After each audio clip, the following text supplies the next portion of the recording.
Ladies and gentlemen, welcome to your TWitWoW monthly Q&A number 62. It is August of 2021, and specifically it is August 26th of 2021, and we have got a grand total of 44 questions today, just shy of the golden range, but you know what? It's always better to have just a little bit too few than a little bit too many. So, John, I'm sure you're happy to hear that number. How you feeling today, my friend? Feeling great, man. Let's get right into this. Excellent. So, first up, we do have three questions from Hypothesis. He likes to ask questions pretty much as soon as the previous month's Q&A is processed on YouTube and comments are enabled. So, his first question, how would you feel about Vince McMahon selling each brand to different entities? And this is basically part of like a, if Vince decided to sell WWE before he died kind of thing.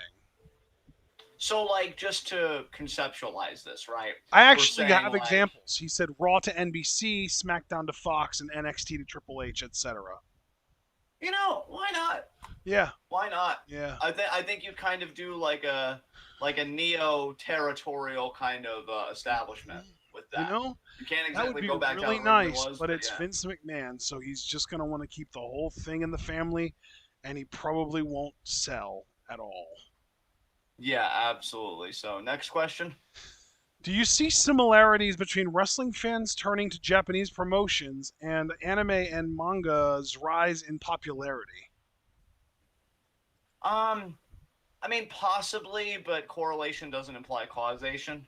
So, it's possible, but I wouldn't put too much in that. I think the similarities are the internet. Like that's the real root of the what's going on there is the internet becomes available and suddenly everyone has access to any anime, manga, or wrestling show they want, and they naturally gravitate towards stuff that they're not used to. And Japan just happens to be very prominent as a wrestling country. It's literally like Japan is like one of the most prominent wrestlers. It's like Japan, the U.S., and Canada. And as far as I know, Canada doesn't have any wrestling promotions big enough to have a streaming service online. So at that point, it literally comes down to you could even actually say the U.S., Japan, and Mexico.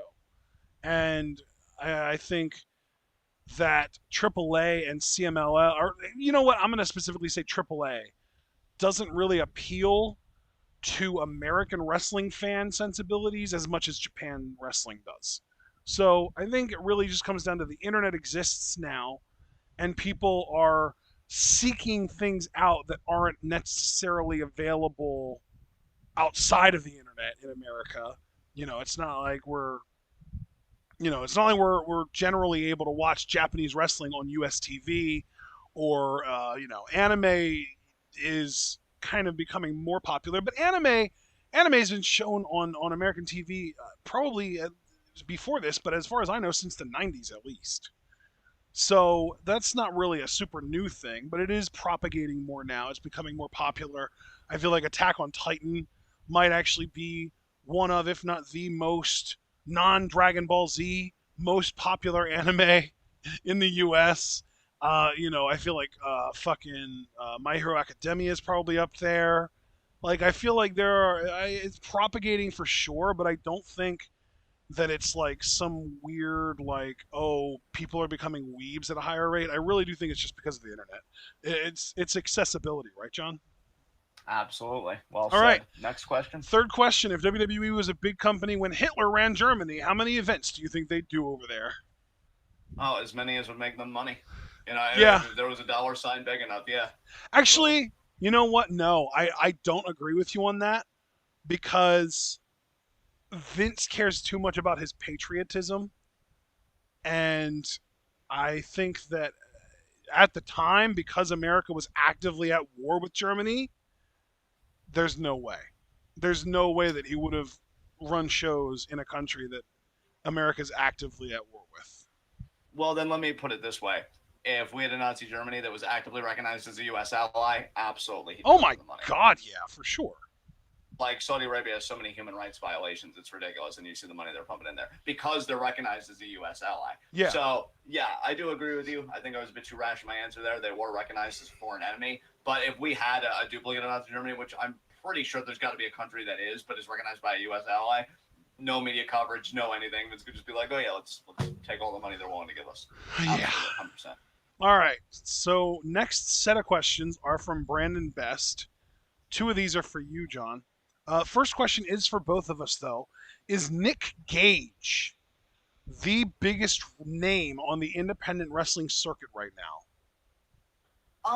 I can't really answer that with any authority, but I would say he's one of, undoubtedly, because I see his name a lot on my Twitter feed, even when I don't watch like a lot of indie wrestling outside of what we cover or what may have an immediate interest to us. Like, oh, such and such an indie talent's going to Stardom or NXT, then we might take a peek. I think Ashton's probably better about that than I am, but I would say, yeah, he probably is one of, if not the biggest, for sure. What about you, Ashton? What do you think about this? I feel like Nick Gage is a name that is only really known by really hardcore wrestling fans. So I feel like the correct answer to who the biggest name on the indies is right now would be some former WWE wrestler that's still going, like a Leo Rush maybe. I don't know if he's gonna go through with that retirement. I know he talked about it at one point. Someone along those lines though is probably a bigger name. And then you've also got like an Allison Kay who has made appearances in Impact and WWE and NWA and is probably going to end up in AEW at one point. She, I think, would have a bigger name than Nick Gage right now, or at least just in general. I think that there are probably some names that would kind of rate higher, just because again, like we're with Nick Gage, the only exposure he has in the mainstream is the one match he had against Jericho in AEW, and like yeah, that could definitely make him a big name, but how many other independent wrestlers have had one-off appearances in AEW? So it's hard to, it's a tough one, man. It's a tough one. That being said, let's just move on to our next question. John, this one's just for you. Do you think Orange Cassidy's brother Apple Cassidy will show up in AEW? Probably. I'm amazed that hasn't happened already, but I would bet money on it. Sure. Do you actually know who Apple Cassidy is? No idea. Oh, okay. I'm glad I'm not the only one that doesn't know what the fuck's going on right now. Let's see. It might be a rib. I don't know. Anyway, third and final question from Brandon. When it comes to this is just for you, John. When it comes to comics, would you prefer to read something that's more cynical or more optimistic? I mean, that really depends on mood, doesn't it? Yeah, I he mean, did give examples. Like the cynical example was The Boys, and the more optimistic example was, I think it was like Superstar Superman or something like that. Here's the thing. I actually prefer comics that I think are an intermediary, where you can have like cynical backgrounds, but maybe optimistic relations. Um, like Jesus, I really didn't want to dwell on any of these fucking questions. What was the one show that got canceled? A Murder Class, fucking Deadly Class. Deadly Class. Yeah, like obviously it's a very cynical background because it's the either it's during or the like aftershocks of the Reagan administration, Yep. which fuck Reagan. But you can see like the protagonist. God, it's been so long. I have so many back issues of that comic. I might as well just start over. The one comic is in love with the Japanese girl in the class, and I think she reciprocates those feelings because of something in the comic. So we see that the relations are predicated on a kind of optimism, even though those relations themselves can be dark and cynical. But I think that's what's interesting to me. When the milieu, when the environment is cynical, but the relations within that environment maybe aren't always so, because there's always that possibility of resistance. So that's my answer to that. Next set of questions. Are from Super Blue, who is our first patron that's asking questions here. His first question is for both of us. How do you feel about Bray Wyatt's career and how they constantly screwed him over? I like how he asks us a question, and then after asking a reasonable question, he makes it a leading question by saying, oh, and by the way, my opinion is exactly what happened. He's like, how do you feel about Bray Wyatt's career? I think they screwed him over, and that's how I want you to answer the question. I'll say this. I'm a huge Bray Wyatt fan. The Fiend was one of my favorite gimmicks, and I think the last 5, maybe even 10 years, before Alexa got involved. I think where I take umbrage with it, and we could talk about a lot, but I really don't want to, because I feel like every TWitWoW we did involving Bray Wyatt, you could stitch those together and you'd get the discussion worthy of that. It amazes me that a guy that made the company the money that he did just with the Fiend gimmick alone, when he asks for a little bit of creative control, allegedly he gets balked at. Like, if that's true, Yep. that he got rebuked for creative control, I think that is Yeah, dude. really effed up, Apparently that honestly. actually started as early as Goldberg beating him at the beginning of last year. Yeah, and so a guy that comes up with a character on his own that they really did not help with, because two Super Blues point, to a degree, I feel like they did obstruct him to a point. He generates all this revenue for the company, and so you'd think the guy that's making the money would know what to do with his artistic property. So on that front, and focusing solely on that front, because again, focusing on everything else would be a dissertation, I do think, yeah, he got screwed. And if he goes to AEW or Impact, I don't really care where he goes, even if it's a backyard wrestling fed. It has to be a requisite that he has creative control, because I want to see what he can really do. Is he going to be a Vince Russo where he needs a filter, or is it going to be like godly proportions where, like, oh my God, how could you guys hold this guy back for so long? And I'm willing to bet it's the latter. Yeah. But I want to find out. So, do you have anything you want to add? I think that wherever he goes, there's a big part of me that kind of hopes that he forgets that the Fiend ever happened, and he kind of reverts back to the cult leader gimmick. That's possible, yeah. Or, just comes up with a third once in a lifetime genius level gimmick, which he's done it twice. Why not go for the big times 3, right? Absolutely. Anyway, let's move on. Up next, our second question from Super Blue is actually just for me. He said, "What are your preview and predictions for the 2021 NFL season?"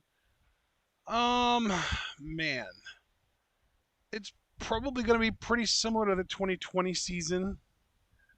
I think that there won't be any crazy rookie sensation quarterbacks like Justin Herbert last year. Actually, I take that back. Mac Jones is going to be this year's Justin Herbert. He's going to be a guy that was taken outside of the top 5, that got questioned quite a bit going into the draft, and ends up just lighting it up for his team. I think Mac Jones is actually going to end up being named the starter for the Patriots in Week 1. I don't expect any of the higher drafted quarterbacks to really go off year 1. If any of them do, it'll be, well, he's not a highly drafted guy. So yeah, none of the guys that were taken in the top 3, Lawrence, Wilson, and Lance, I don't think any of those 3 guys are going to really go off season 1. Lance, if he gets to play a lot, is going to put out some highlight reel plays, but he's also going to turn the ball over a lot. He's going to fumble a lot. He's going to throw a lot of interceptions. His completion percentage is probably going to be like 55% or some shit. He's going to be exciting, but not necessarily good.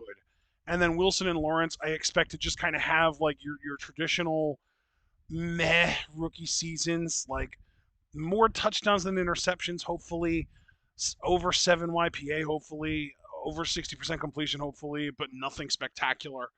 Especially Lawrence. Wilson, I think, is more likely to be a disaster than any of these other guys. As far as like playoffs, I don't know. I don't want to actually try and predict the playoffs right now, because I don't have like all the teams listed in front of me, and I don't want to waste time going through all 32 teams giving my opinion on them. So I'm just going to say it wouldn't surprise me one bit if we literally got a repeat of last year's Super Bowl between the Bucks and the Chiefs, and I just would be hoping that the Chiefs would win this one. So yeah, the Bucks. The fact that the Bucks have stayed pretty much completely intact, and specifically their offense has stayed completely intact. I don't think that they lost a single starter on offense.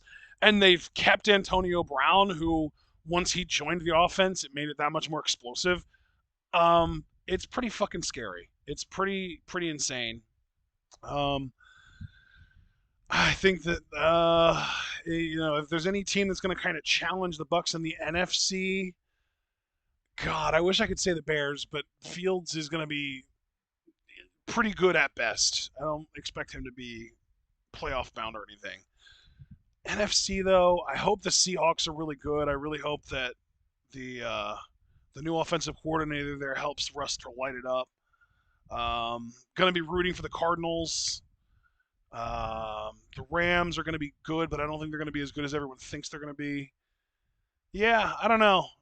If tell you what, if the Cowboys stay healthy, that's the only team I think in the NFC. And really, if Green Bay, if Rodgers is motivated and plays like he did last year, those are the two teams, the Cowboys and the Packers, that I could see giving Tampa Bay a run for their money in the NFC.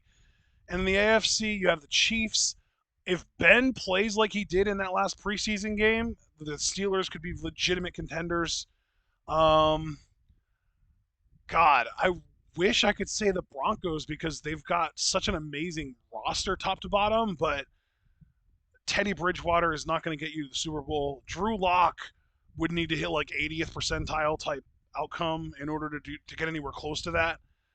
And they already named Bridgewater the starter, so I'm not even going to delve into that fantasy. Raiders, no. I don't see it with the Chargers either. Yeah, it's ugly. The AFC is not good right now. The AFC is not good right now. I'd love to see the Browns make a deep run. If Odell and Baker can get on the same page, that would be fucking great. But yeah, I think the Chiefs. I can pretty much lock in the Chiefs for the AFC, and then the NFC. I think it's most likely to be Tampa Bay, but possibly the Cowboys or the Packers. I think those are the four, like, the Chiefs and then one of those three teams are probably going to be in the Super Bowl. And I'm just hoping the Chiefs win the Super Bowl, but man, I don't know. Their receiving group has me a little concerned, so I'm just going to go with whoever makes it via the NFC. I feel like the AFC is really weak this year, though. I will say that. Um, if I'll say this actually, if the Packers are the NFC team that makes it to the Super Bowl, I'll go with the Chiefs. But if it's the Bucks or the Cowboys, I'm picking the Bucks or the Cowboys to win the Super Bowl. So there you go, Super Blue. I hope that sates your desire to have me talk about NFL stuff. Third question overall is for both of us, John. How do you feel about the end of Elias and what it could mean for his character? I'm always open for character changes when people feel like they've hit a wall. I mean, I will always feel like WWE. It's weird because I think they did some things right with the Elias character, but I never feel like it maximized its potential one way or the other. I feel like as a heel, he could have been a modern, far superior worker to a honky tonk man and just been a really like long reigning mid card champion that like just bewilders everybody because like how, and then it gets squashed by like a power ad, maybe even like an Odyssey Jones or something is what I'm thinking of. And as a baby face, I mean, God, like I feel like he was getting some really good pops as a babyface. You want to talk about an out of nowhere like Money in the Bank winner like they did with Otis? I would have loved that for Elias. Yeah. So I feel like they kind of missed the mark with him with the gimmick, but maybe this character change would lead to some of those things. Maybe it would lead to a mid-card title run. Maybe it would lead to a compelling feud. Because I think people forget how good of a worker this guy is because he's just also really solid as a character. I think that's understating it. So I wish him the best, and I'm very curious about the new character. What about you? Yeah. I think, God, I do think that the performer is probably going to make whatever they give him next work. But I think it's a real shame that they've literally thrown away such a great and layered character.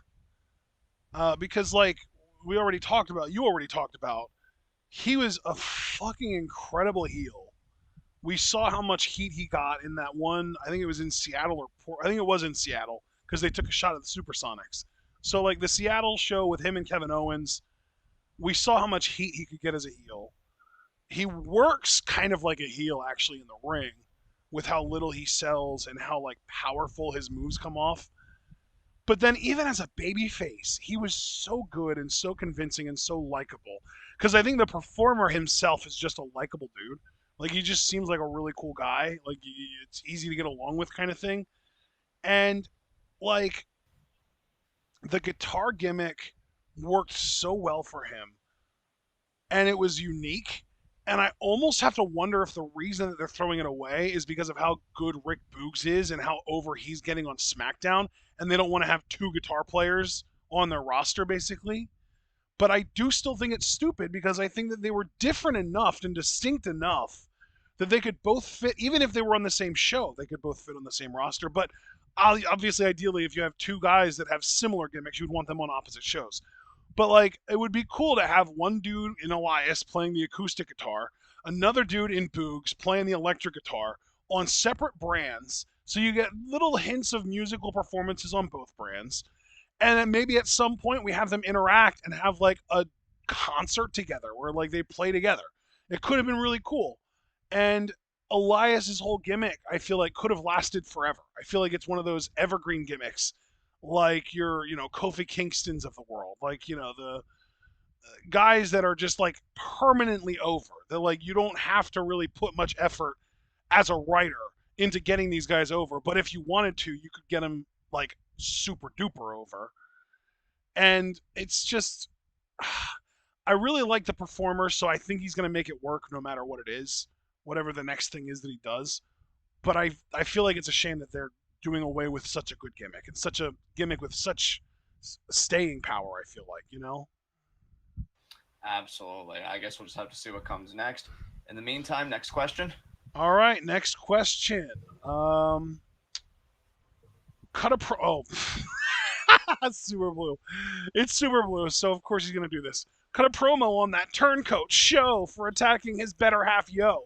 Yo will have his revenge and win the junior title first. I'll actually do this one. Show, I'm so fucking proud of you. Yeah. It's about time that you cut the dead weight out of that fucking team that you carried since its inception. And I gotta say, Show, I'm not really much for art. You'll never see me frequent museums or this and that.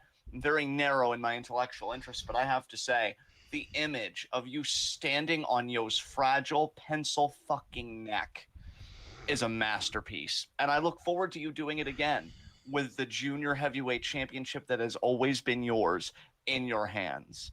All due respect, Hiramu, you're a fucking goat. But I mean, I do want Show as a junior heavyweight champion. I want him as a world heavyweight champion. And Yo, I mean, there are plenty of conventions, so you can still perfect your Shawn Michaels cosplay.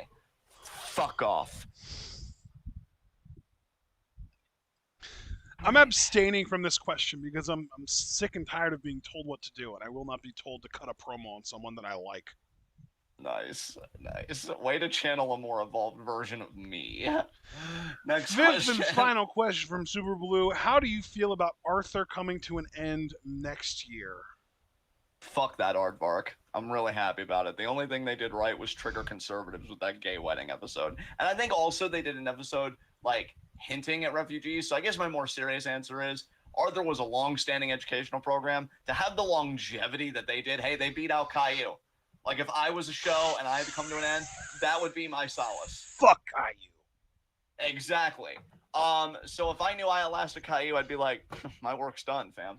Yep. I only watched a few episodes of Arthur as a kid, but I like that they tackled more mature themes, apparently, in their later seasons. Again, they did the gay wedding episode, Mr. Ratburn, which some conservatives were like, no, you keep the gay stuff out of my television, even though we never questioned the straight stuff or the white stuff or the able-ed stuff in our television. But I digress. And then also the refugees, which I can also imagine, no, it's important to have national identity. No, calm the fuck down. Actually, no, don't. I hope you, like, work yourself into a shoot, and by shoot, I mean heart attack. It'd be fucking hilarious to me. So, God bless you, Arthur, for triggering the reactionaries. Comrade Arthur and family, we salute you. Anything you want to add? No, you nailed that one. Next up, we've got 3 questions from Alex Cage. First up, with the Super Bowl and Winter Olympics, and this is for me only, actually, I don't know why. With the Super Bowl and Winter Olympics happening on the same day, how will NBC schedule that day? I mean, the Winter Olympics can, like, get scheduled around the Super Bowl. The Super Bowl happens once a year. The Winter Olympics are going to be an ongoing thing that you can show, like, highlights of without a problem. I think it's that simple. The Super Bowl takes priority. It's that simple. Second question from Alex Cage, also for me. How good/bad will Trevor Lawrence be this year? Well, I'm rooting for him. I hope he's great. I hope he has the best rookie season in the history of the NFL, but I don't expect that. What I expect is, like, good enough. I think he's going to be, like, I mean, shit, look at Andrew Luck's rookie season, right? Let me pull it up. Andrew Luck's rookie season here. He threw over 600 passes, only completed 54% of them, threw 23 touchdowns, 18 interceptions, 7 flat YPA. I think Trevor Lawrence will have a better season than that. I also think he's going to throw fewer passes than that, but not by much. Like, I wouldn't be surprised if he threw close to 600 passes, like 570, 580, somewhere around there. I know that the Jaguars led the league in passing attempts, I believe, last season, just because they were so shitty and they were constantly trying to throw the ball at the end of the game to try and catch up. But the 23 touchdowns might be right around where Lawrence is. I don't think he'll throw nearly as many interceptions as Luck. I'm guessing like 12 maybe, rather than 18. And yeah, YPA in like the low sevens makes sense to me. I think his completion percentage will be higher than 54 though. I think that'll be like either high 50s or maybe even like 60s. So I think Trevor Lawrence is going to have a solid rookie season where he shows you that he is what we say he is, and that is the fucking golden boy, the dynasty, the franchise, the best quarterback prospect in decades, like the dude. Because at the end of the day, rookie quarterbacks are never great, or at least non-rushing rookie quarterbacks are almost never great. It's very, very rare for quarterbacks that aren't like really, really adept runners to be great as rookies. Anyway, let's move on to our next question, John. Third and final question from Alex Cage, and this one is for both of us. Thoughts on Nick Gage versus Chris Jericho match? I didn't see it. I only saw clips of it. I mean, if it was a ratings pop, good for AEW, I guess. But I really don't have any substantive opinions beyond that. Yeah, my TV was on while it happened, and I intentionally avoided watching it because I hate ultra-violent shit. All right. Next set of questions. Yeah, next set of questions are from Just Alex. We got two. First up, thoughts on people who say NXT's failure falls on Triple H for losing the plot of the show and creating what many identified as a glorified indie fed. I mean, I think a question like that really depends on if that's true or not. It's true in the sense of like it was Triple H's decision making that led to that, and he wasn't being overseen by somebody else. Because I have to believe that Vince has his fingers in everything. So I don't know, but if this was Triple H's decision, I mean, yeah. From what I understand, NXT is pretty much like Triple H is basically the Vince of NXT. Right. From what I understand. Like, obviously, Vince is going to have some say as far as like who gets released and who gets called up and stuff like that. But as far as who's calling the shots creatively, and from what I do believe that is Triple H. And in that case, I mean, I've said on plenty of NXT reviews, so I won't belabor the point here, that I did miss the older NXT where I could see stars actually being born that weren't already established indie stars. Yeah. Seeing a Bo Dallas, and Bo Dallas is always my paradigm, have that tremendous heel run, Big E with the Big 5 E, gimmick. Yeah. Even Corbin in NXT felt awesome, like a big time star could be being made. Yeah, absolutely. So, yeah, I would say I can agree with that to a point. I never like being reductive and localizing blame to solely one thing. Yeah. But I do think that is a good part of it to me. But now I'm going to cede the floor to Ashton if he has anything he wants to add. Maybe I got lost in the sauce too, because I was kind of under the impression that the purpose of the Performance Center was to develop WWE stars, while the purpose of NXT was to provide an alternative within WWE to the main roster shows. Like, that's how I've always thought of it. I've always thought of it as, if you're not good enough to be on TV, you should be in the Performance Center.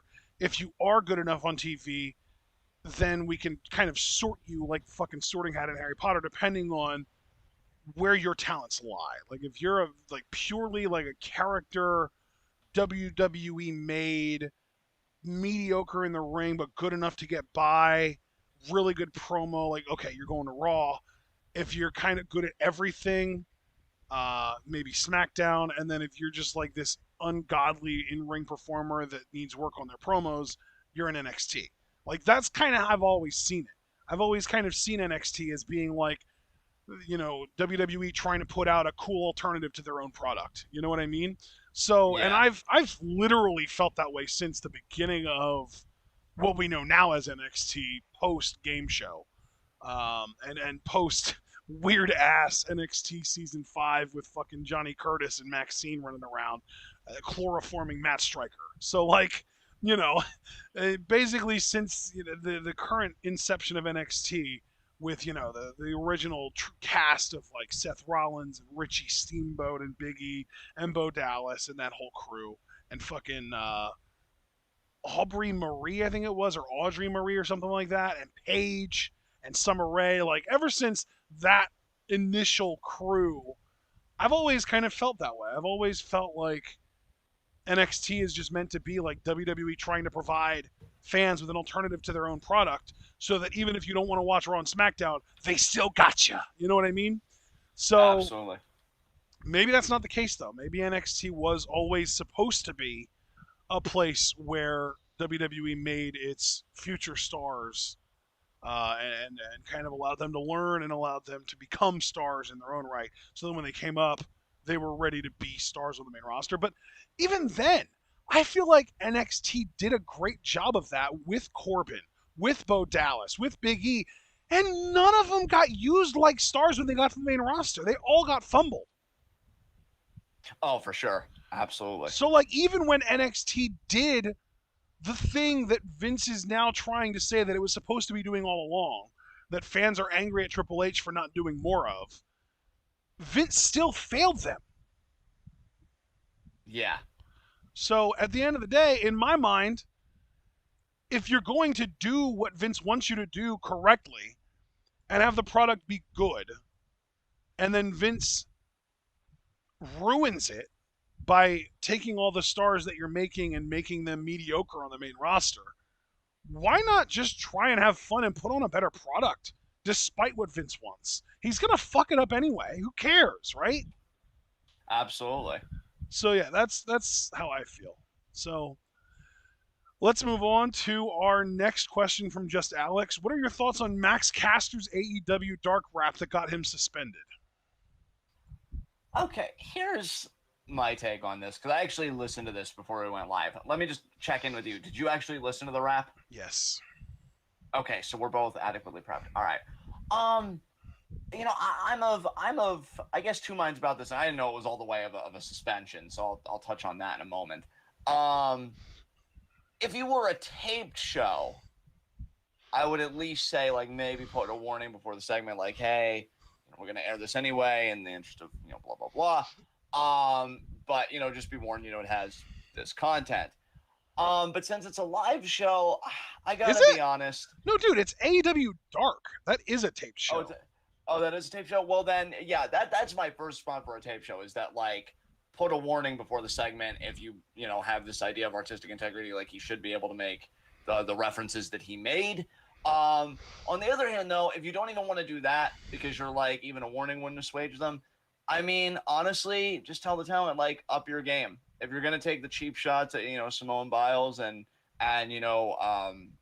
stories about rape, because I think the Duke Lacrosse was like a rape reference. Yeah. I'm sorry, like I've never believed in like punching down. I mean, yeah, that kind of edgy stuff works when when you're young and you're a teenager, because like, whoa, they said what? When you're an adult, it's like, well, it's not really much substance now. There is there. I will say though, I do think a suspension for me is a bit much. I would have maybe just like fined him, or I maybe would have kept him off the next few shows. But like an outright suspension, I think that's a bit much for me. But I think like you shouldn't have to punch down to get over, and if you do, that's not an indictment on the culture as much as you'd like to believe otherwise, that it's an indictment on you. It's the same way where like Tim Allen, I think it was a story, maybe even last year, maybe even older than that, but still, I'll never forget the story, where he's like, oh, I think I should be allowed to say the N-word and stuff like that. And it's like, is your comedy so like lowbrow, pedestrian, basic, just bad that you need to use that kind of stuff, like pull a Kramer at the fucking Laugh Factory and just drop that word in? Like, how you just wake up and you're like, man, I don't know how much longer I could go without saying it. Like, homie, like, fix yourself. off. But then, of course, they always want to say it's the culture. So, yeah, I feel like Caster should be talented enough to not have to go there. And if he's not, that's a him problem. But I also think that suspension, again, from where I sit, might have been a bit excessive. And again, if you're a tape show, maybe you do a compromise and you put a warning before the segment airs. Like, hey, we've got this segment, victims of sexual assault, you may want to tune out of this, whatever. And then you air it. But I would just say, tell the talent, up your game. No punching down. Any thoughts on this? Yeah, to me, the Simone Biles shot was like some MJF level, like you're an asshole, but you're supposed to be kind of thing. The Duke lacrosse team reference was too fucking far. And then he also said these dudes are faker than a PCR test. So you're trying to spread COVID misinformation, which is also just fucked up. Right. So like Yeah. those two lines to me, and of course like the last line. I mean, you want to talk about lazy, making a reference to a smelly vagina? Like fuck off, you're fucking lazy. Yeah. But like yeah, like the Simone Biles line was insensitive for sure, but that's the point. The Duke lacrosse thing, man, to me that's like straight up fuck you, get out. Like that to me, as soon as he was okay with going there, and it's not like he just brought up Duke lacrosse. He said, "I'm gonna treat those bitches like Duke lacrosse." So he's literally saying, like, if we want to get down to the nitty gritty, he's literally saying, "I'm gonna rape these bitches." Yeah. Oh. Yeah, like Oh. Yeah. way too far, way too far.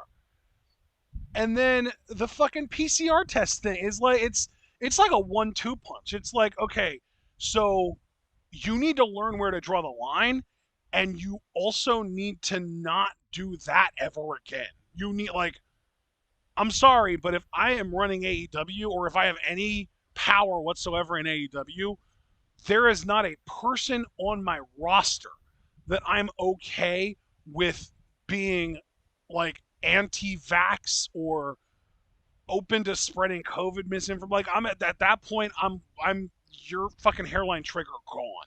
You know what I mean? So you're even talking full blown firing just by your I language. mean, Like if you're I saying you're going. and if it's a first time offense, I would give a warning, but it would be a fucking stern warning, and it would literally be like a next time you're fucking out. And that's like Yeah. including social media. Like if like he would say shit like that, and then people would find him liking shit on Instagram the way they did with Sasha, his ass would be out. Yeah, I gotta be honest. I didn't make the connection with PCR test being COVID. I should have known though. So that even I don't know how I feel about a suspension personally. I gotta work out my feelings on that. But I do agree with you though. Like you get a stern talking to after that. Like it would be like, but far less compassionate. Because I remember when Mick Foley came through after the Hell in a Cell match. Vince is like, I thank you for what you did for my company, but I never want you to do that again. For me, again, it's not in the compassion or gratitude. It's I never want to fucking see that on my show again.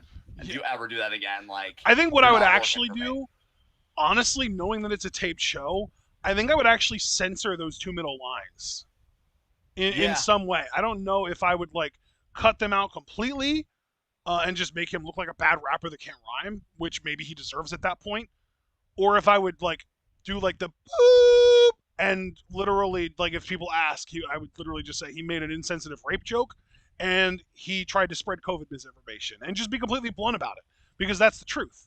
So I think that's how I would have handled it. And then I do think, even as a first time offense, I think a suspension is appropriate. I don't know how long the suspension was. I probably would have said like 30 days, something as simple as that. But Yeah. I would have really fucking meant it and been serious and said, like, dude, if you ever make anything spreading COVID misinformation or anything along the lines of a rape joke ever again, you're fucking out. Absolutely. Just Alex only had two questions, right? And that was the second one. Correct. So we're on to another Yes, set of that is questions. correct. All right. Yeah, and the next set of Awesome. questions are from Javaris in the Discord. First up, what are your thoughts on OnlyFans banning porn from their site in October, even though sex workers made them in the first place? Apparently, they've already reverted the decision a week Yeah, after because of backlash. yeah, So I saw that yeah, too. non-issue. And you know what? It sucks that they even considered it. Which the fact that they considered it at all means that it's constantly going to be something that they're considering. Which means that it's like a war that's just going to be like this ongoing thing between the creators and the company, which is never healthy. But I'm glad that they backed down on it at least this time. Like this low key reminds me of the net neutrality shit. Like how many times did people have to stand up for net neutrality before it finally got taken away? You know what I mean?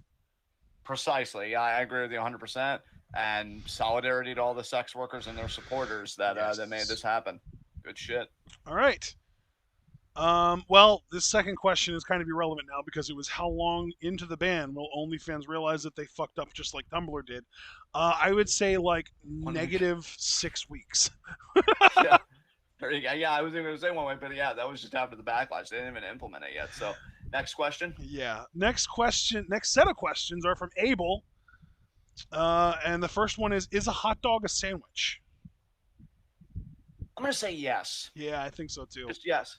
Yeah, Yeah, fuck it. meat between a bun, like meat in a bun. What more do you need to make a sandwich, right? Yeah, exactly. Next. Next question from Abel. This, I mean, we got a fucking, you know, an easy one to start out. I'm trying to, I don't even know. Anyway, we got an easy one to start out, but of course now that's going to get heavy. Thoughts on the Afghanistan evacuation, and do you have any criticisms with how Joe Biden has handled it? I don't know how Joe Biden's handled it, so I'm not touching that shit. I would say it's 20 years late because we never should have invaded in the first place. But yeah, good shit. Good shit. I'm staunchly opposed to American interventionism. I feel like, again, I even can't believe I'm saying this, but Biden gave a speech on it that I listened to, and he said, we didn't go there for nation building or anything else. And I'm like, you're a real piece of shit, but you just withdrawing from Afghanistan and putting an end to one American interventionist project, that alone makes me happy that I stomached my fucking pride, and it was a big pill to swallow to vote for your ass. I will say, this has been very illuminating, not about Biden, who we already know is like a neoliberal hack that I think is only doing semi-progressive shit to kind of stamp out his own legacy rather than just having his legacy be Obama's VP that one time. But I think it really shows how fucking awful corporate media is. Yeah. Because corporate media, like, they have been hammering on and on. Oh, he's failed Afghanistan and the Afghani women and this and that. Now let's not mince any words. Taliban's a fucking reactionary force, and they should be crushed. I don't think it's American interventionism that should crush it, because I think that's something worse in its place, personally. Not to mention, Thank you. we're the reason the Taliban exists, dude. So, right? I literally, this has been my thought this entire time. It's like, okay, Taliban bad, obviously, but we shouldn't be the ones to take them out. The people should be the ones that take them out. And here's the thing, too. Apparently, according to WikiLeaks, now, however much credence you give to WikiLeaks, I mean, that's your prerogative. I kind of hit or miss with me, but I could believe this. They say it was a CIA tactic to use, like, feminist talking points to keep us in Afghanistan. Like, oh, look at what we're doing with women's rights in the schools. And again, that's very important. But I always believe that revolutions can be stabilized and be prolonged in a positive sense, like the gains of revolutionary action, when it comes organically from the Afghani people.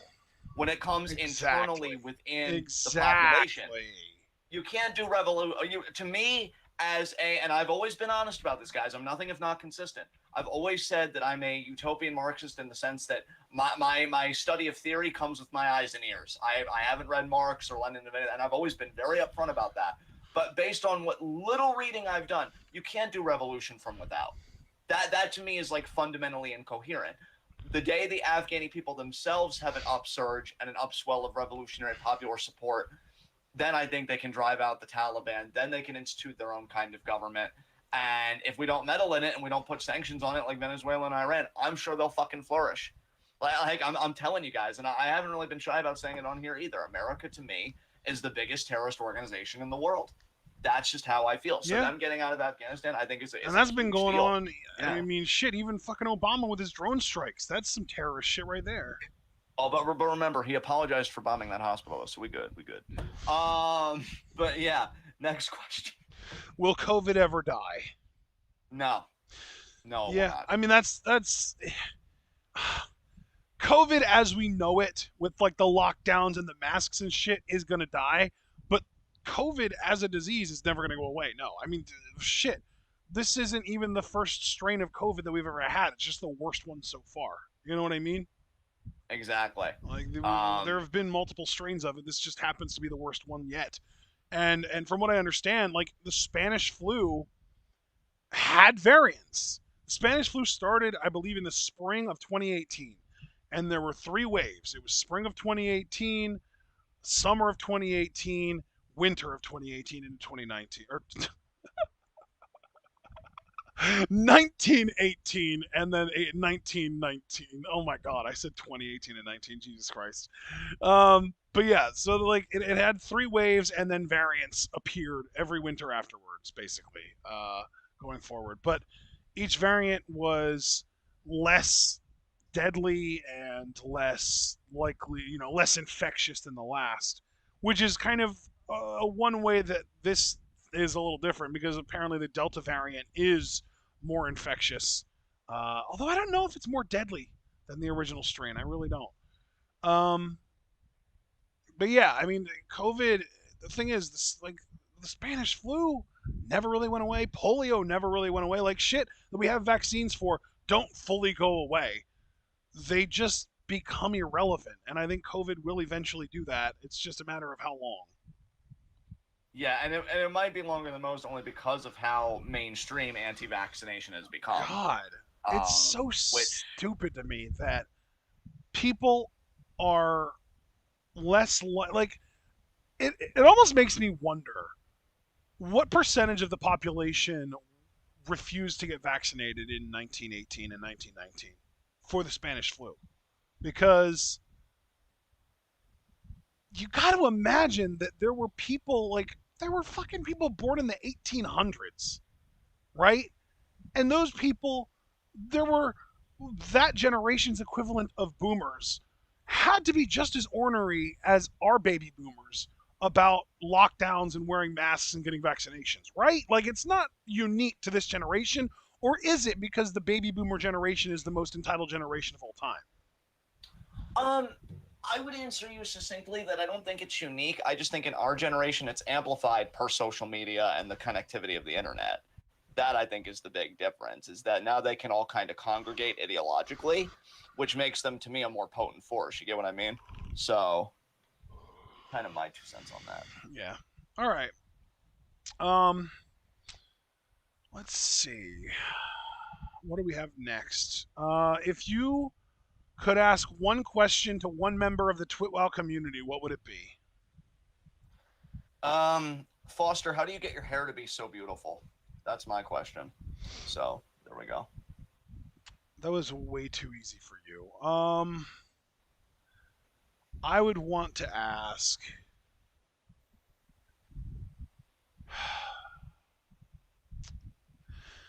Man, this is hard because most of the people that would be a part of this group are already in the chat, and I can just ask them now. If I have a question I wanted to ask one of the people in the TWitWoW community, I've probably already asked it.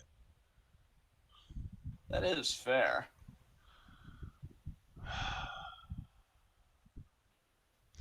I don't like this question, Abel. You can ask him, why did you ask this question? No, actually, I will ask Abel a question, though. Abel, I just want to know, why do you troll me so much? Perfect. Next question from Abel. 5th and final question from Abel. What are your top 5 favorite storylines in wrestling right now? I'd say coming in at number 5 for me. Maybe we can even go back and forth on this, because I don't know if I could come up with 5 on my own. I'd say number 5 for me is the Baron Corbin stuff. Oh, wow. Personally. So I'm not good at building lists from the bottom up, so I'm just going to start at number 1, Starlight Kid. Oh, actually, yeah, hard agree there. 2, only because I feel like it's like we just saw the seeds planted and it might take a while to grow. I'll say the tension between Unagi and Tam in Cosmic Angels. 2 for me, because I'm really curious where that's going to go. Okay. I think number 2 for me is the Bloodline. Cool. Yeah, like Roman as Universal Champion and any potential tension coming from Jay and or Jimmy Uso. So I guess to round it out for 3 for me. Actually, I think we could put Unagi and Tam at 3. So then what would I do for 4? Wait, what would you put it to then? Well, you just put it to, because I thought we were going back and forth. That was my. Well, I'm making my own list. If you just want to copy my list, that's fine. But I'm making my own list.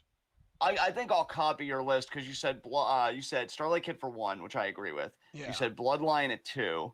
I said Tam and Unagi at 3 because I literally just said I can't come up with 5 on my own, or at least I felt like I couldn't. So I thought we were understood on that. But 5 would be Corbin, and then 4. Shit. You know what? I'd say 4 would be Alpha Academy because I'm really curious what they're gonna do with Otis. Like a big thing's coming or not. Nice. So I'll do Otis for 4.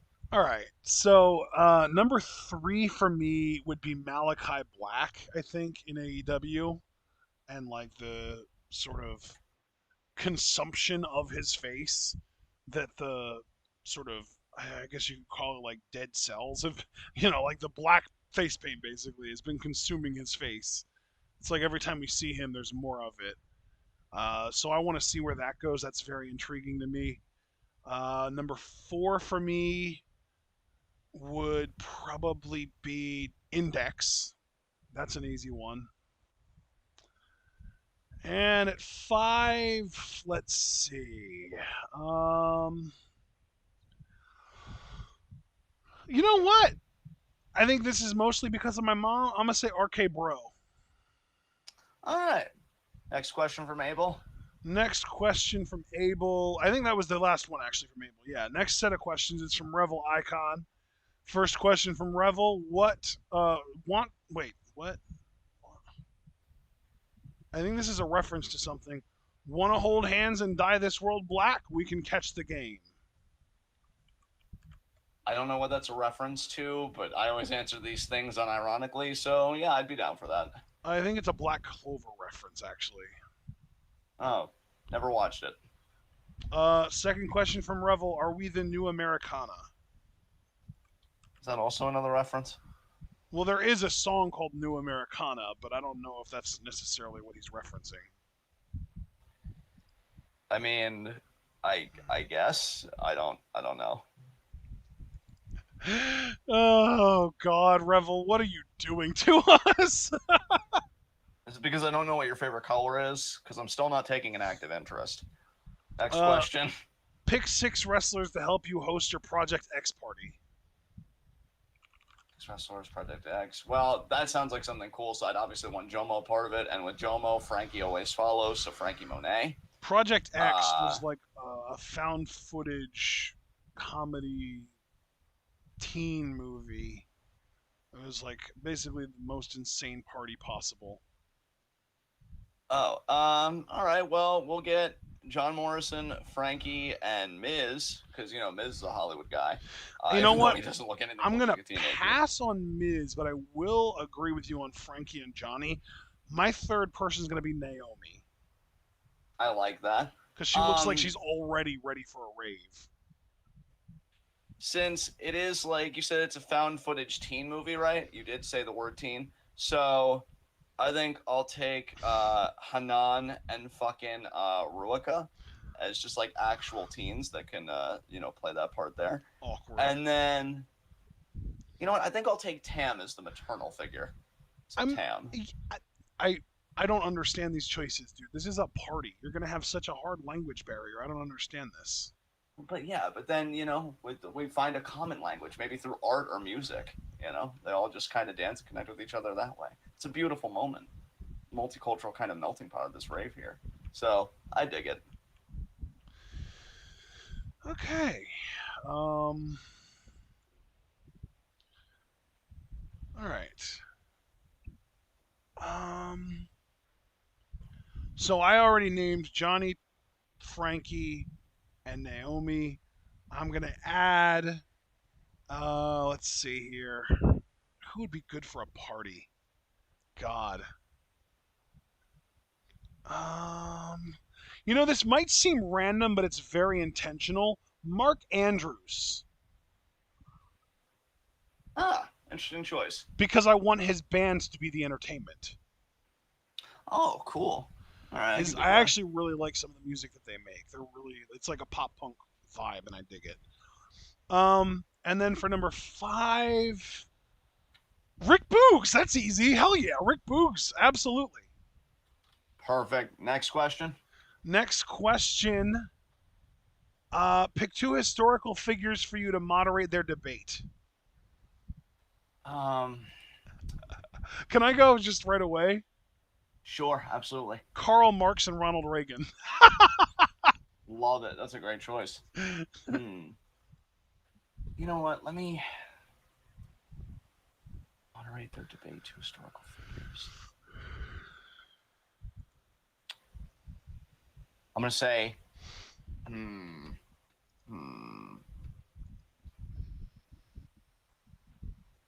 I'm going to say French philosopher Emmanuel Levinas, who I've been reading lately, and German philosopher and former member of the Nazi Party, Martin Heidegger.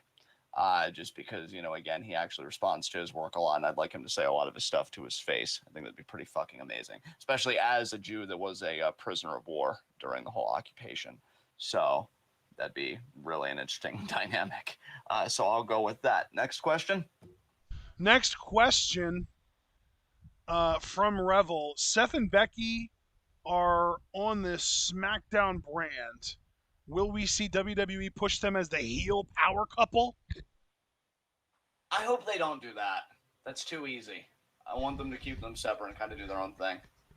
Yeah, I mean, I feel pretty much the exact same way. So, I will say, though, I actually had a thought when we first found out that Becky is heel, and everyone's like, oh, they're not going to be able to get people to boo Becky. And now, since then, I've found out that apparently on Raw, when they showed the highlight of Becky beating Bianca, she actually was booed. So obviously, this isn't as much of a problem as I thought it was going to be. But if it would have been a problem, one of my instinctive gut feelings was to say, stick her with Seth. Seth will get some heat for her. But now that we know that that won't be a problem, I do not want them near each other at all. Absolutely. All right, next. That was it for Revel. Next set of questions are from Seth Stadler. First up, John, this is specifically for you. Who is your favorite Broadway/musical villain? He said that it's going to be an antagonist, or in a case like Sweeney Todd, a villainous protagonist. Don't really have one because I don't really care for the musical genre, but if I had to pick just to give an answer, it would be, was his name actually Sweeney Todd and Sweeney Todd? The fucking Johnny Depp, the villainous barber? Yeah, I guess it'd be him because, I love the one song number he does. I think it's called Pretty Women. And he's like shaving a guy, and you think he's gonna slash his throat, but he doesn't. It's a clean shave. But yeah, seemed to ooze personality there, so I'll go with him. Easy enough. That's funny. I think his real name was Benjamin Barker, like in-universe real name, not Johnny Depp. Yeah. You know what I mean? But yeah, him. He. I watched that movie in college, and I didn't love it. But I've watched it since, and I did love it. So it's aged well for me. Let's just put it that way. That said, though, as far as a musical villain, I mean, I'm gonna just go with Scar. The Lion King is a musical, man. I'm gonna go with Scar. Hey, that's a perfect choice. The funniest. Oh, actually, I didn't even need to answer this. This is just for you. But anyway, this next question is for both of us. And honestly, I don't love this question because it feels like it makes light of some really heavy shit. But Seth wants to know whose death has hit us the hardest in 2021. And he said for him, it's three people. Carmen, I hope I don't pronounce this wrong. If I do, let me know. Licciardello? Licciardello? I don't know how to pronounce that last name. I'm sorry. Kentaro Miura and Toshiro Kandagawa.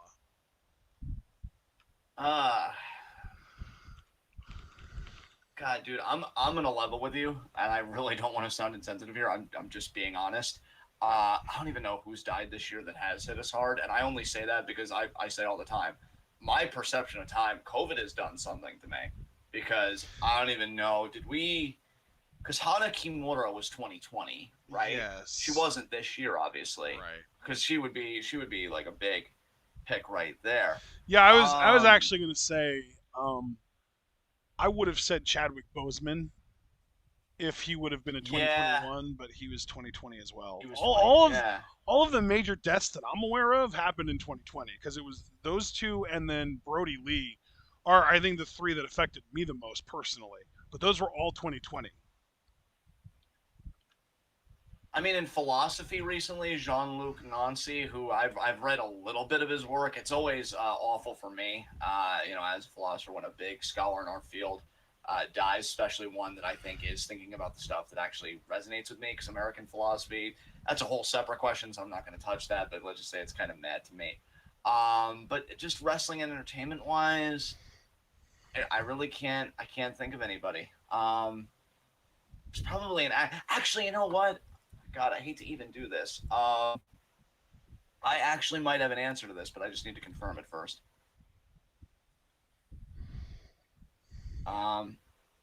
Okay, no. Yeah, I'm gonna say Jessica Walter, the actress from Yeah, fucking that. Archer. God, that's sad. Yeah, Arrested Development as well. She was an amazing actress. Amazing actress. She was great. So I'm gonna say her because Yeah. when I heard about her, that hit a bit different for me. So Yeah, I think that all right, well, I had to go to a. I think that my best answer for this is, oddly enough, somebody that, like, we knew it was coming because she was old as hell.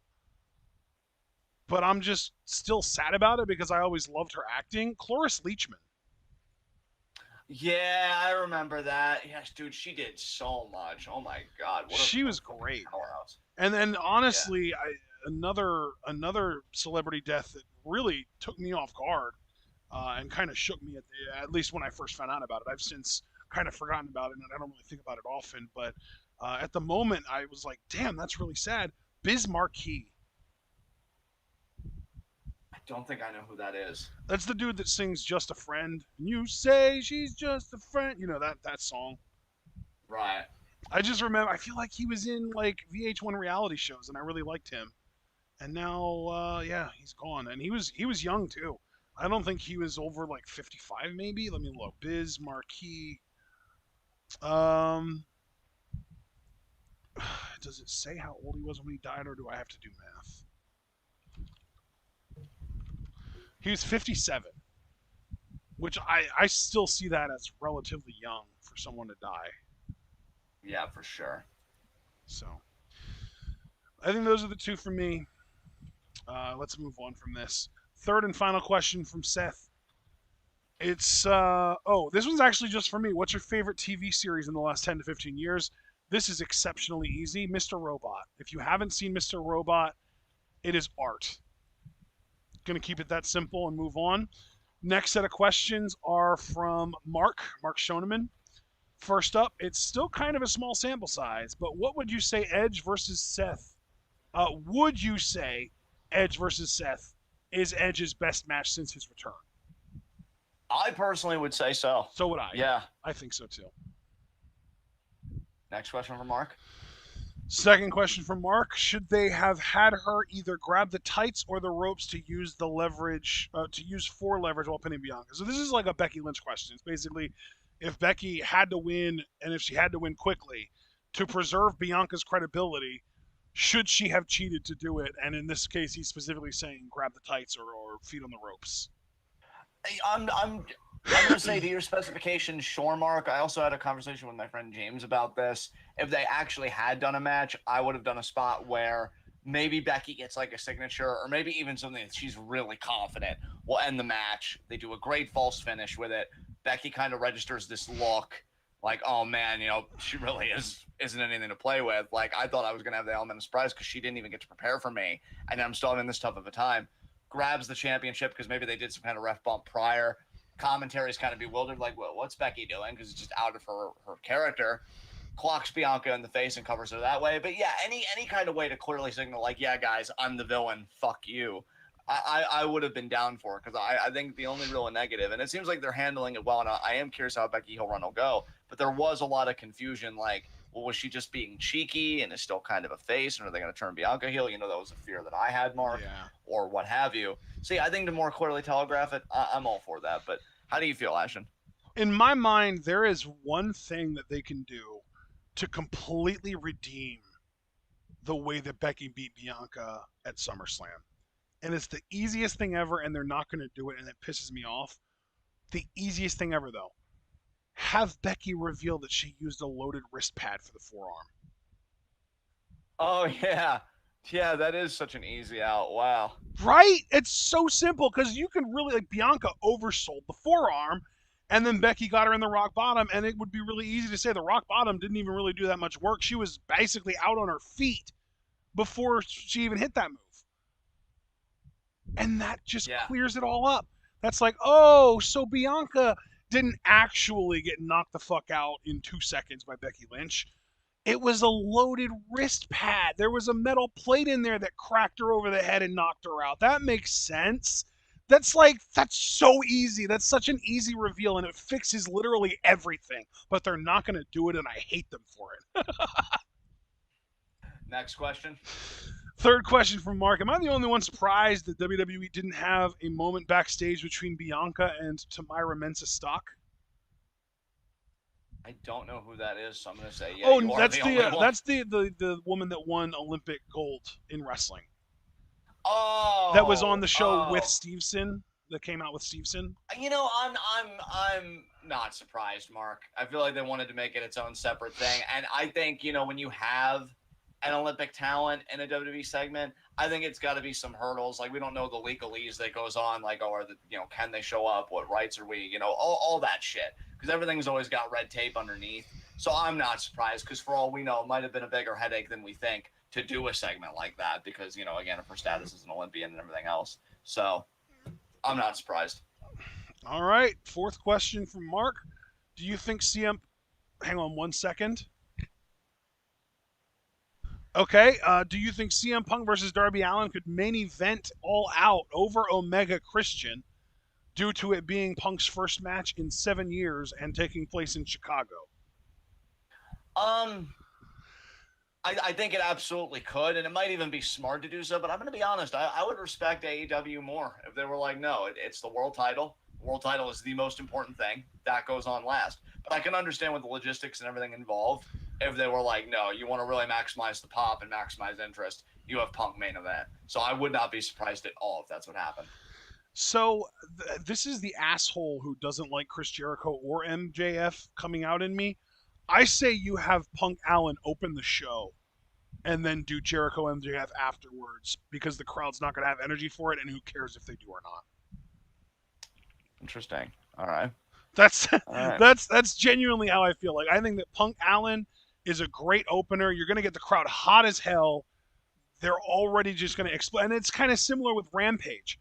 They're going to be just feverishly rooting for CM Punk, and the longer you go without having him come out, the more they're going to hijack the show. So have him open the damn show.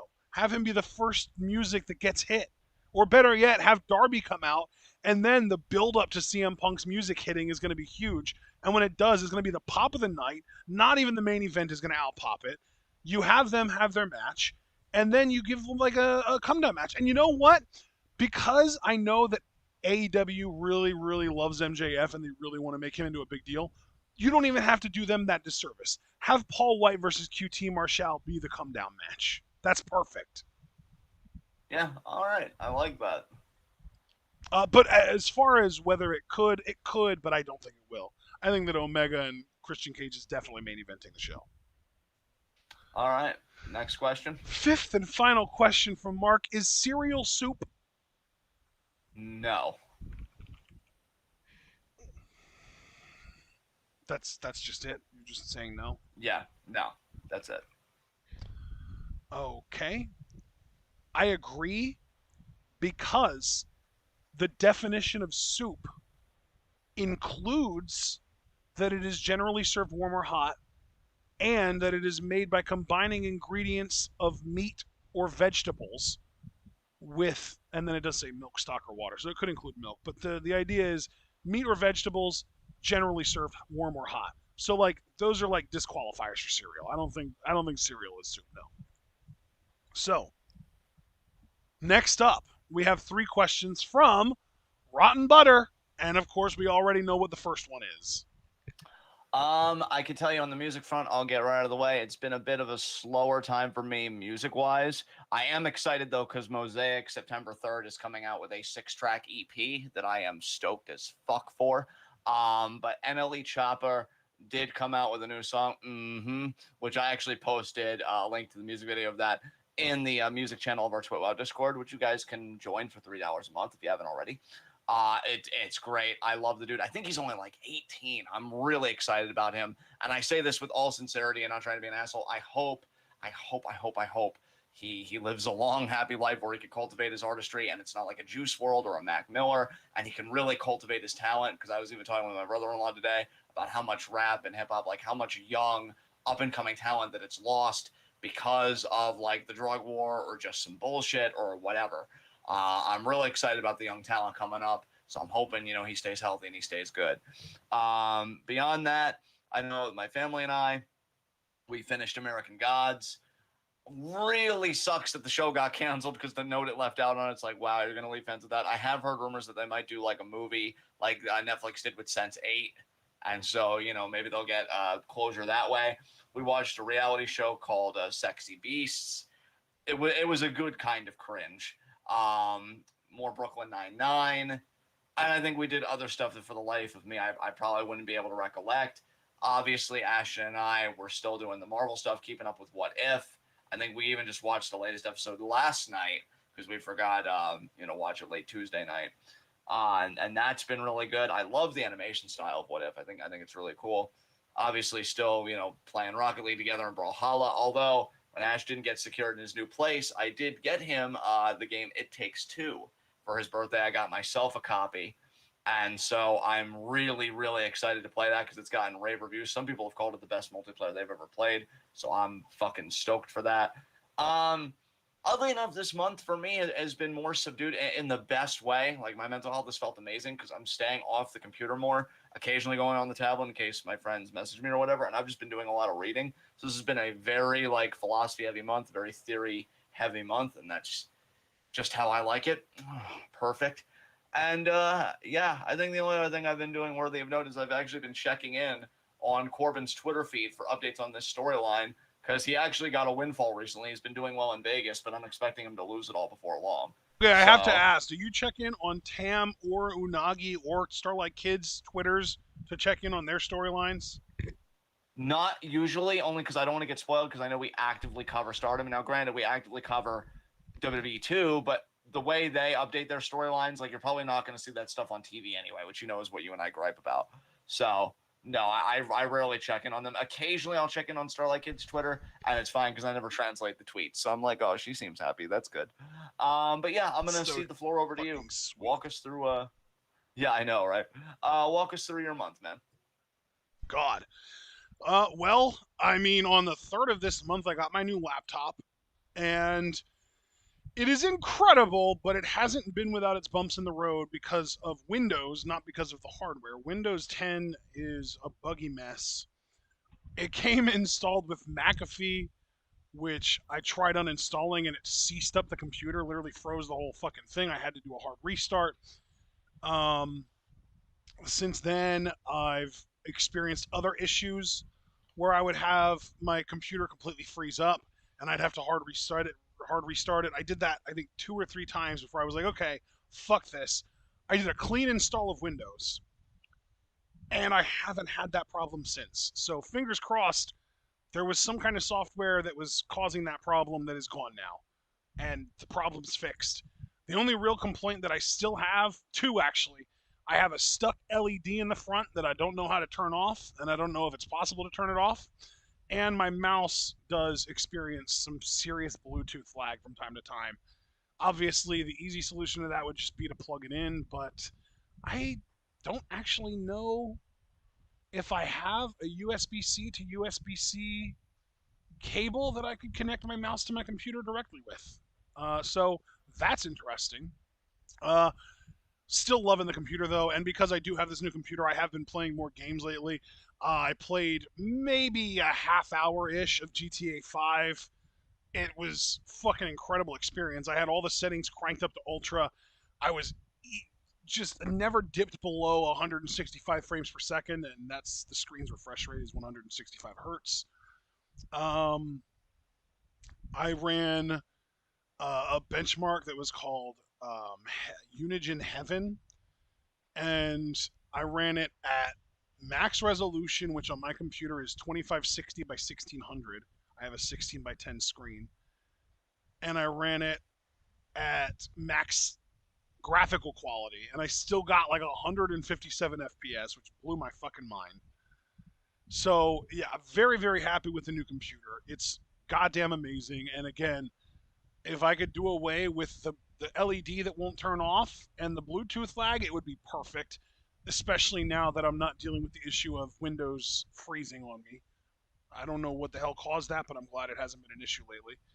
Um, I will say, as far as other games other than GTA 5, I had a weird bout with Adventure Communist earlier this month that I'm already over. I think I played it for like a week and a half and then just like, okay, I'm done. I played a little bit of Speedrunners earlier in the month. I tried playing the Spyro Reignited trilogy, but it's buggy as hell and like it keeps crashing on me. So I'm not really sure what to do about that. Played a little bit of Maple Story. I saw that Beast Tamers are now available to create again, so I made one of those, and I'm going to try and be like a loyal leopard. They have, four different animals they can choose from, and I'm going to try and stick with leopard for as long as it's viable, basically, before switching. Because leopard is like the most mobile version of that class, and I love mobility in Maple Story. That's just my niche. Doesn't have to be, you know, it's not me trying to tell you how to play the game. That's just how I like to play the game. God, what else? I mean, we've been having fun with Brawlhalla and Rocket League. You already said that. I shouldn't really even say we're having fun. It's kind of fucking miserable, but it's fun to be competitive. Um, oh, I mean, the other big update in my life is that I'm moving. I got an apartment. My mom and I are going to be moving in literally just over the next few days. We signed the lease today. We start moving tomorrow. We already have furniture that's gotten shipped there. It's we actually got a call from the community manager being like, "Hey, these packages showed up on your doorstep and you don't actually live here yet. This might be a problem." And we were like, "Oh yeah, they were supposed to be delivered on Friday or Saturday. I don't know why they showed up early." And they were just like, "Okay, well, this is weird, but we'll see you tomorrow." So we went in there today. We signed our lease. We got a little tour of the apartment. Dude, it's so nice. There is not an inch of carpet in the entire place. It is entirely hardwood floors. The living room and the kitchen have like a wood pattern. I think the bedrooms do too. And then the bathroom is straight up linoleum. I love that. The ceilings are so high up. They got to be like 10-foot ceilings. It's glorious. It's nice and roomy. It's super affordable. I'm extremely happy about the place we're going to be moving into. Um, Obviously, you and I have been keeping up with the Marvel stuff. Uh, God, I feel like that might be it, honestly. Other than like keeping up with me personally, keeping up with like Twitch and YouTubers that I'm a fan of. But you already know. I feel like I've already run down all the tech YouTubers that I follow. I think the only one that I've added is Renee Ritchie because he covers Apple shit, and I've gotten like super intrigued by Apple and like Apple Silicon and all that kind of stuff. Um, yeah, if I wouldn't have gotten this laptop, I probably would have ended up getting a 2021 MacBook Pro 16. Like that would have been my next choice if I didn't get the one that I got already. But those aren't coming out for another probably month and a half, if I had to guess. I'm guessing October, September would be a nice surprise though. Um, I think that about covers it for me though. I feel like I've been so busy this month for the most part, and then when I do watch content or play games, it's almost always with you, John. Um, Let me look in the movies and TV channel and see if I've posted anything. I will say I'm very, very excited about Marvel content upcoming. Um, the Spider-Man No Way Home trailer was incredible. The Eternals trailer that dropped like a week ago was also incredible in my mind, and it's actually getting overshadowed by the Spider-Man No Way Home trailer, which I kind of get because that No Way Home trailer is incredible and it's like, nostalgic and everyone's going to be attached to, oh my God, they brought back Doc Ock. I love that. But the Eternals trailer really got me into that. Like I was sitting at like a cool like 7 out of 10 excitement level for Eternals, and then that most recent trailer dropped, and I'm up to like a 9.5. I am stoked for that movie now. I'm looking forward to seeing Shang-Chi very soon. I know that Venom Let There Be Carnage comes out in October, but there are rumors that it might get pushed back to like January or February, which would suck because I really like the fact that we're going to be getting a new Marvel superhero movie every month for the rest of the year. Um, I think that about covers it though, as far as my content that I've watched. Yeah, that does. I scrolled all the way up to July, and there ain't shit new. So yeah, it's been a relatively quiet month for me as far as watching and consuming content goes, but a very eventful month for me as far as real life shit goes, and I'm very happy about it. And I'm ready to move on to our next question. How about you, bud? Absolutely. Second question from Rotten Butter. Which of the presidents on Mount Rushmore would win in a four-way wrestling match? Who are they again? Lincoln, Washington, Roosevelt, and I'm forgetting one. Let me look. Oh, Jefferson. I think Lincoln. Lincoln might have actually been a legit I, wrestler, I unless dude, that I was was like gonna a say fable. the exact same thing. I'd be rooting for Teddy Roosevelt the whole damn time. But yeah, Lincoln would probably win because he actually has experience in that field. Yeah, so Lincoln to me. All right. So, third question from Rotten Butter: Who, what, where, when, why, and how? Colonel Mustard I was in the gonna say library with the Colonel candlestick. Mustard. What with the candlestick? I swear to God, if you say it in the library, I did just say in the library. you motherfucker, get out of my brain. And because Mr. Green snubbed him at the ball that he was going to be hosting, and he was very angry about it. All right, we're moving on. Third, or that was it for Rotten Butter. So our last set of questions is from Alex Foster. First up, when it comes to booking, when are the fans wrong? Like certain instances or just in general? When it comes to booking, I don't know if you can necessarily be wrong. I think the only avenue that you can be wrong, and I'm going to be very specific here, is if you use an act in a spot that's way above their popularity. Like, you know how we say, like, why is WWE pushing Corbin as a main eventer? Right. It would be the same with a fan. Like, if you're pushing Corbin as a main eventer, objectively, you can look at the numbers and see that he doesn't draw. So while I feel like this kind of dwells in subjectivity to me, if you wanted any kind of an objective metric, it's like, okay, well, what's the angle? What people are you using? And is it relative to their spot on the card? Like, are you giving a fucking James Ellsworth, say, fucking, main event push or a Corbin main event push? That's not conducive to the numbers that they draw. You're definitely going to miss. Are you using a Stone Cold in a stupid, kooky angle, say, with like a Simon Dean?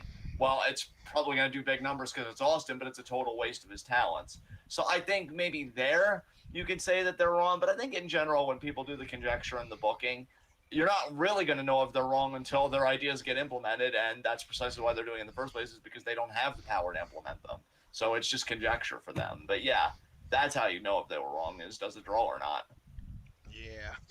I mean, you know, I think there's a big part of me that's tempted to just say that you can't be wrong as a booker, unless like WWE and you're pushing something constantly and it's not getting over and you just keep pushing it anyway because fuck the fans. That's how you be wrong as a booker. So really, I don't think it's possible for the fans to be wrong as bookers because we're fantasy booking shit that's not actually going to get implemented, like you just said. Right. So, all right. Next question from Foster. yeah, like in my mind, the only way that you can really be wrong as a booker is if you keep trying to make something work that clearly isn't working and you refuse to give up on a failed act. Like that to me is how you be wrong as a booker, Exactly, yeah. All right, so let's move on. Next up, next question from Foster is, what crossovers would you like to see in any media? This is so vague, Foster. This is a weird one, man. In any media crossovers, I'd still like to see. You know what? Perfect answer here. I'd still like to see DBZ characters in a Smash Brothers game. So yeah, that's you cool. get Goku in Smash. That's the fucking crossover I want. So that's what I'm gonna go with. Yeah. Here's one. I'd like to see Pokemon in a Digimon style, Tamagotchi style, like the original Digimon World game, where your goal is to actually keep your Digimon alive, and you have to like train it and feed it and take it to the bathroom so it can poop and stuff. I want Pokemon to be featured in that kind of game. Excellent. All right. All right. Third question from Foster. What wrestler would you want to record the outgoing message on your answering machine / voicemail? I'm jumping on this, Scott Steiner. Oh, absolutely. I think for me, Cameron Grimes. Oh, I love that answer too, though. Yeah, that's great. All right. Fourth question from Foster. What's something not done in video games anymore that you miss? It's a hard question for me to answer because I barely play video games anymore. Like the games I play are either with you, and I don't even really necessarily play Fire Pro. I just watch the computers face each other because it's so fucking satisfying. So what I'm missing, they're probably already doing, but I'm just too much of a boomer about it. Because I would say like collectibles. Because I still feel like the market is probably still too much like RPG or first-person shooter. I miss 3D platformers, collectible shit. So. Yeah, but again, that's probably out there, so it's a me thing. That's why this question's hard for me to answer. But what about you, though, bud? Because I know you probably game a bit more than me, even though I know you do a lot of gaming with me as well. Yeah. Is there anything that you miss? Here's what I'm going to do. I'm going to say it in hopes that I'm wrong and that it's not actually missing and people can point me in the direction of games that have it, right? So I miss RPG-style games where you have characters that level up and you can kind of min-max their stats and stuff that also implement puzzles. I love that shit. I have never been able to get into Final Fantasy or like Dragon Quest because those are just straight up RPG. You train on the monsters to make the numbers go up so you can train on tougher monsters to make the numbers go up more. And it's very linear in my opinion, and I don't love that style of RPG. But you give me an RPG where you have got the ability to progress over time, not just as a fighter, but in your ability to affect the world around you. Like in Golden Sun, for example, where when you first start, the only thing you can do to affect the world around you is move pillars, and that's it. And eventually, you gain the ability to read people's minds. You gain the ability to make sprouts grow into long vines that create ladders for you to be able to climb up. You gain the ability to use whirlwind, which allows you to blow leaves away from logs and entrances that allows you to be able to move those logs or enter those entrances. You gain a move called reveal, which allows you to reveal hidden objects in the world or hidden oases in deserts, for example. Once you get your fourth party member, you gain two abilities. One of them, it allows you to make something wet, which allows you to douse fires and stuff, and the other one allows you to freeze puddles into pillars. It's really cool. Eventually, you get a move that allows you to carry rocks around.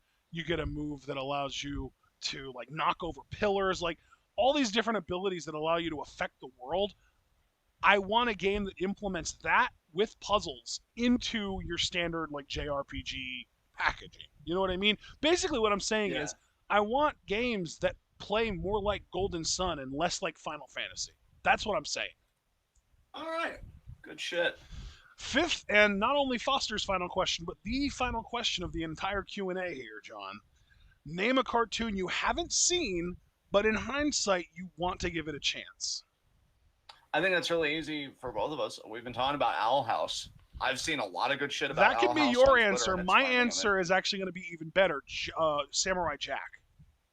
Nice. Yeah, you cannot go wrong with that. I've already told you, and I don't know. And you know what? I'm going to add another one, Cowboy Bebop. Yeah, my brother-in-law Chris was talking to me about that like a few days ago. Cowboy Bebop, and I'll even add another one myself just because I looked this up. I'm probably mispronouncing this, and I am so sorry to all anime fans. Samurai Champloo. No, yeah, that's correct. That's right. Yeah. So, because I've heard the music they use in that and the aesthetic is pretty great. And you know what? Since we're still going, I'm going to add Shaman King to the list too. The original Shaman King, though, not necessarily the 2021 one. Although, after watching the original, I'd be open to checking out the 2021 one. There you go. All right. I think that's pretty good. Right. Wow, we crushed this fucking Q&A. Holy shit. All right, Rebel guys. Status says Cowboy Bebop is an anime, good sir. Are anime not cartoons? What? I am not allowing this to happen. I am not allowing what's about to happen because this whole discourse, anime are cartoons. Yeah. They're just done in Japan. Yeah. That's the end of the discussion. That's the end of the discussion. I agree. Yeah. Yeah. So with that said, guys, because I put a pin in that so fucking fast, you probably blinked, you missed it. Leave a like as you file out, subscribe, click the bell icon so you never get miss any of that TWitWoW goodness. Next Q&A is September 30th. I've already got the pin tweet up. I Woo! put the pin tweet up. Dude, I love The that's first so satisfying. I love it when Q&A's on the last day of the month. That's so sexy. Exactly. I already got the pin tweet up. I got it up the first 5 minutes of this Q&A so that I wouldn't forget. Ooh. Q&A number 63. So go reply to it. We already have a question from CalTag Star, Oh, wow. which will get out of the way pretty quickly. Yeah, I was glad we did too because he was asking those questions in the chat, but obviously we don't allow that. So guys, you know the deal. Get your questions in. If you are a Patreon donor, you get up to 5 Q&A questions. If you aren't donating to the Patreon, which for the additional Q&A questions you only need to donate $1, you only get 3 Q&A questions. So be sure to get those questions in. Thank you so much for tuning into this. We really appreciate it. We will see you tomorrow at 10 p.m. Eastern Time for our Friday night SmackDown review. And then we are off for the weekend. And then next week, I'll be so happy because we'll more than likely definitely be going back to Stardom Live Reactions because they put a schedule out. We have show cards. It's going to be great. So that's it. We got out here an amazing time. Holy fucking shit. This is exactly what I wanted. I'm going to hand it over to you, good sir, to take us home. All right, ladies and gentlemen, we hope you all enjoyed. Like John said, remember to like, subscribe, and click the bell. You can also follow us on Twitter and on Twitch. And if you'd like to support us, you can also subscribe on Twitch, buy our merch on Spring, donate to our Patreon, and share this channel and this video with all your wrestling fan friends and let them in on the best kept secret in the YouTube and Twitch wrestling communities. That's right, we are TWitWoW, and we are the workhorses of the Y and TW season. We will be seeing you all again tomorrow night for our SmackDown live reactions. It's the post SummerSlam edition of SmackDown, so we will be live reacting to it. I'm looking forward to that. We hope you're all looking forward to it as well, and we will see you there as long as you remember to stay tuned.